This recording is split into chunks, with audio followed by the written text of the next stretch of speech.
Hello, സുരയ്യാസ് Artistry എന്ന നമ്മുടെ YouTube ചാനലിലേക്ക് എല്ലാവർക്കും സ്വാഗതം. അപ്പോൾ ഇന്ന് ഫ്രൈഡേ, വെള്ളിയാഴ്ചയാണ്. അപ്പോൾ നമുക്കിപ്പോൾ നാട്ടിൽ വെള്ളിയാഴ്ച കഴിയുമ്പോൾ ഒരു വീക്കെൻഡ് എന്ന് പറയും, ശനി ഞായർ. നേരത്തെ നമ്മുടെ യു എയിൽ അല്ലെങ്കിൽ ഗൾഫിലൊക്കെ എന്ന് പറഞ്ഞാൽ യു എയിൽ തന്നെയാണ് പ്രധാനമായിട്ട്. അപ്പോൾ പറയും നമുക്ക് വെള്ളി അവധി, പിന്നെ ശനിയും. ഇപ്പം അങ്ങനെയല്ല, വെള്ളി തൊട്ടങ്ങോട്ട് ശനിയും ഞായറും എല്ലാം വീക്കെൻഡായി വന്നിരിക്കുകയാണ്. അപ്പോൾ ശരിക്കും പറഞ്ഞാൽ ഇപ്പോഴത്തെ വീക്കെൻഡ് ഞായറെന്ന് പറഞ്ഞാലും നമ്മൾ പ്രവാസികൾക്ക് വലുതായിട്ട് പെട്ടെന്ന് മാറാൻ പറ്റില്ല. അതുകൊണ്ട് ഇപ്പോഴും വെള്ളിയാഴ്ച തന്നെയാണ് വീക്കെൻഡ്. അപ്പോൾ ഇന്ന് വെള്ളിയാഴ്ചയായിട്ട് ഞാൻ ഉച്ചയ്ക്ക് കബ്സ, അപ്പോൾ ആ കബ്സ മസാല എങ്ങനെ ഉണ്ടാക്കി, ആ ചോറ് എങ്ങനെ ഉണ്ടാക്കി എല്ലാവർക്കും അറിയാം, ഇപ്പം എല്ലാവരും ഉണ്ടാക്കും. എന്നാലും ഞാൻ ഇന്ന് ഉണ്ടാക്കിയത് ചെറിയൊരു വീഡിയോ ആയിട്ട് നിങ്ങളുടെ മുന്നിലേക്ക് കൊണ്ടുവരികയാണ്. അപ്പോൾ കണ്ട് ചെയ്ത് നോക്കി ഇഷ്ടങ്ങൾ അറിയിക്കണം. നമുക്ക് കബ്സ മസാലയ്ക്ക് എന്തൊക്കെ വേണമെന്ന് നോക്കാം. അപ്പോൾ ഞാനിവിടെ ഒരു 4 ഓണിയനാണ് എടുത്തിട്ടുള്ളത്, മീഡിയം. ഒരു വെളുത്തുള്ളി ഫുള്ളായിട്ട് എടുത്തിട്ടുണ്ട്, നീളത്തിന് അരിഞ്ഞു വെച്ചു. പിന്നെ പച്ചമുളക് നിങ്ങളുടെ ഇഷ്ടത്തിന് ചേർത്താൽ മതി. ഈ കബ്സയ്ക്ക് അധികം അങ്ങനെ ഒരു എരിവ് ഉണ്ടാവില്ല. ഇവിടെ ഒരു 5-6 എടുത്തിട്ടുണ്ട് ഞാൻ, നിങ്ങളുടെ സൗകര്യത്തിന് ചേർത്താൽ മതി. പിന്നെ ഇതും 4 മീഡിയം ടൊമാറ്റോ ഒന്ന് മിക്സിയിൽ അരച്ചെടുത്തത്. അപ്പം നിങ്ങൾക്കറിയാലോ, ടൊമാറ്റോയ്ക്ക് വെള്ളമൊന്നും ചേർക്കാതെ വേണം അരച്ചെടുക്കാൻ. ഏലക്കായ, ഗ്രാമ്പൂ, കറുകപ്പട്ട, കുരുമുളക്, ഇത്രയും സാധനങ്ങൾ ആവശ്യത്തിന്. ഇത്രയും നിങ്ങളുടെ ആവശ്യത്തിനനുസരിച്ചിട്ട് എടുത്താൽ മതി. ഇത് സൺഫ്ലവർ ഓയിലാണ് എടുത്തു വച്ചേക്കുന്നത്, നിങ്ങൾ ആവശ്യത്തിന് എടുക്കുക. അടുത്ത് വേണ്ടത് എല്ലാവർക്കും അറിയുന്നത് തന്നെ കബ്സ മസാല. മെയിനായിട്ടുള്ളത് ചിക്കനാണ്. 1 kg ആണ് ഞാൻ എടുത്തത്. കുക്കറാണ് ഞാൻ വെച്ചിട്ടുള്ളത്, അതിനകത്തേക്ക് കുറച്ച് ഓയിൽ ഒഴിക്കാം. അതിലേക്ക് നമ്മൾ എടുത്തു വെച്ചിട്ടുള്ള സാധനങ്ങൾ,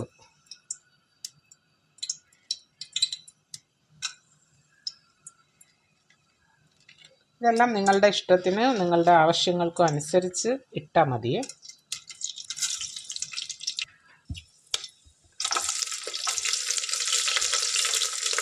വെളുത്തുള്ളിയും നമുക്ക് ഈ സവോളയും ഒരുമിച്ച് തന്നെ ഇടാം, കുഴപ്പമില്ല.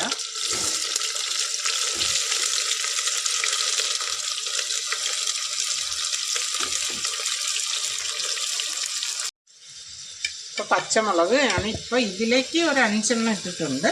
ഇനി നമുക്ക് ചിക്കനിലും കൂടി അല്പം ചേർക്കാം.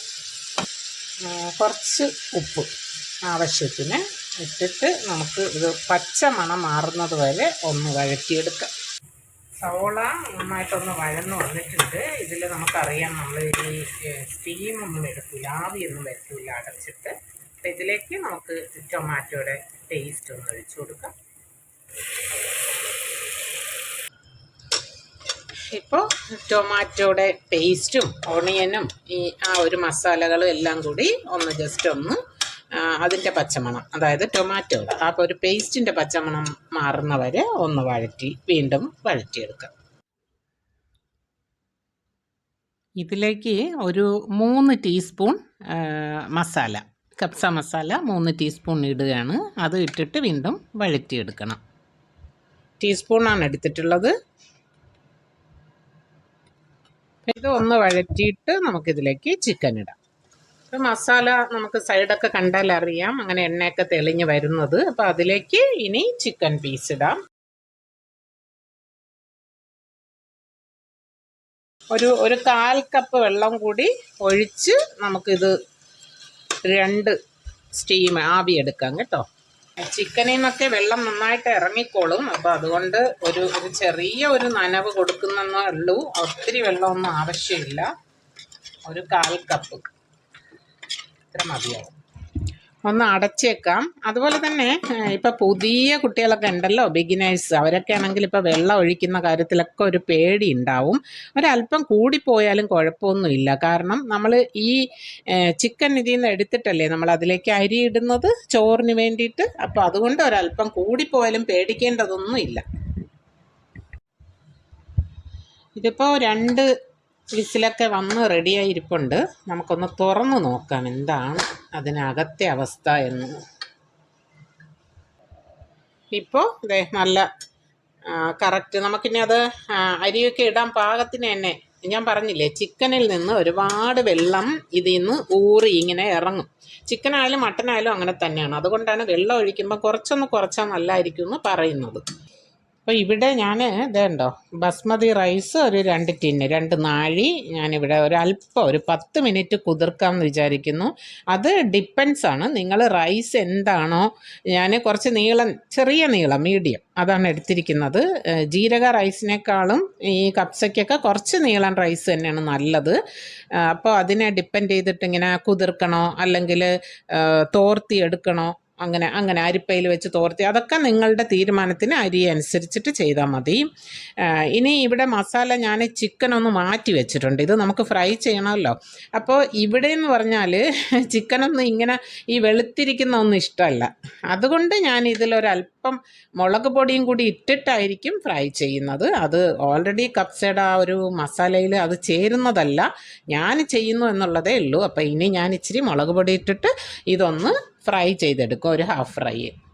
ഇതിപ്പോൾ നമ്മൾ ഒരു ചെറിയൊരു ചട്നി, അതായത് നമ്മളിപ്പോൾ നെയ്ച്ചോറൊക്കെ ആണെങ്കിൽ നമുക്ക് തൈര് ചട്നി റൈത്ത ഉണ്ടാക്കും. ഇതിനിപ്പോൾ അങ്ങനെയല്ല. നമ്മളിതിലൊരു മീഡിയം ടൊമാറ്റോ, കുറച്ച് പഴുത്തതായിരിക്കണം കേട്ടോ, അത് 2, ഒരു വലുതും ഒരു ചെറുതും അല്ലി വെളുത്തുള്ളി, ഒരു പച്ചമുളക്.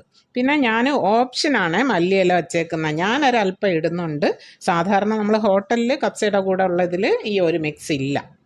അപ്പോൾ വേണമെന്നുള്ളവർക്ക് ഇതും ഇടാം, എന്നിട്ട് ഒന്ന് അടിച്ചെടുക്കാം. അതുപോലെ ഉപ്പും ആവശ്യത്തിന് ഇടുക. പിന്നെ ഇതൊക്കെ നമുക്ക് കുറഞ്ഞാലും കൂടിയാലും നോക്കിയിടാം.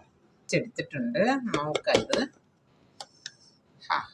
അപ്പം ഇത് ഞാൻ മല്ലിയില ചേർത്തത് കൊണ്ടാണ് ഈ ഒരു കളറിലിരിക്കുന്നത്, അല്ലെങ്കിൽ നല്ല റെഡ് കളറായിരിക്കും. ഇവിടെ മല്ലിയിലയുടെ ടേസ്റ്റ് ഇഷ്ടമുള്ളത് കൊണ്ടാണ് ഇത്. അതുപോലെ ഇതിൻ്റെ തിക്നെസ്സൊക്കെ വേണമെങ്കിൽ വെള്ളം കുറച്ചും കൂടി ചേർക്കാം, നല്ല ലൂസായിട്ട് എടുക്കാം, അല്ലെങ്കിൽ ഇങ്ങനെ തിക്കായിട്ടും എടുക്കാം, നിങ്ങളുടെ ഇഷ്ടത്തിന് എടുക്കാം. ഞാനിത് പാത്രം ഒന്ന് മാറ്റിയിട്ടുണ്ട്, അതായത് നോൺ സ്റ്റിക്കിലേക്ക് ആ ഒരു ഗ്രേവി മാറ്റിയിട്ടുണ്ട്. അതൊന്ന് തിളയ്ക്കുമ്പോൾ അരി അതിലേക്ക് ഇടുകയാണ്. അതുപോലെ ഗ്രേവിയിൽ വെള്ളം കുറവാണ് എന്ന് തോന്നുകയാണെങ്കിൽ നിങ്ങൾക്ക് 2 ഓപ്ഷൻ. ഒന്ന് തിളച്ച വെള്ളം ഒഴിക്കാം, അതല്ല എങ്കിൽ വെള്ളം ഒഴിച്ചിട്ട്, എങ്ങനെയായിരുന്നാലും ഗ്രേവി ഒന്നും കൂടി തിളച്ചിട്ട് അരി ഇടാൻ പാടുള്ളൂ, അല്ലെങ്കിൽ അരി ഒരുമാതിരി പിരിഞ്ഞു പോകുന്ന പോലെ പിരിപിരാന്നിരിക്കും. അപ്പോൾ ആ വെള്ളം നിങ്ങൾക്ക് കൊടുക്കാനുള്ള ഓപ്ഷൻ ഉണ്ട്. ഒന്ന് മിക്സ് ചെയ്ത് നമുക്ക് കൊടുക്കാം. ഒരു നല്ലതായിട്ടൊന്ന് തിള വരുമ്പോൾ ഫ്ലെയിം കുറച്ച് കൊടുക്കുന്നതും ഇതിന് നല്ലതാണ്. ഈ സമയം കൊണ്ട് ചിക്കനും നമുക്ക് ചെറുതായിട്ടൊന്ന് ഫ്രൈ ചെയ്തെടുക്കാം. നമുക്ക് ചോറ് റെഡി ആയിട്ടുണ്ട്, ഒന്ന് നോക്കാം. ഒന്നിൽ തൊടാതെ നല്ല പാകമായിട്ട് തന്നെ വന്നിട്ടുണ്ട്. ഉപ്പൊക്കെ നോക്കി എല്ലാം കറക്റ്റ് ചെയ്യുക. ഓക്കെ, ഇപ്പം ഞാൻ റൈസ് ഈ ഒരു വലിയ പാത്രത്തിലേക്ക് ഒന്ന് മാറ്റുകയാണ്. ഇതിലേക്ക് ഈ ഒരു കണ്ടോ ഒരു ആവി പറക്കുന്നുണ്ട്. അപ്പം ആ ഒരു ചൂടിൽ തന്നെ നമുക്ക് ഈ ഒരു ചിക്കൻ ഇതിലേക്കൊന്ന് പ്രസ് ചെയ്ത് വെച്ചു കൊടുക്കാം.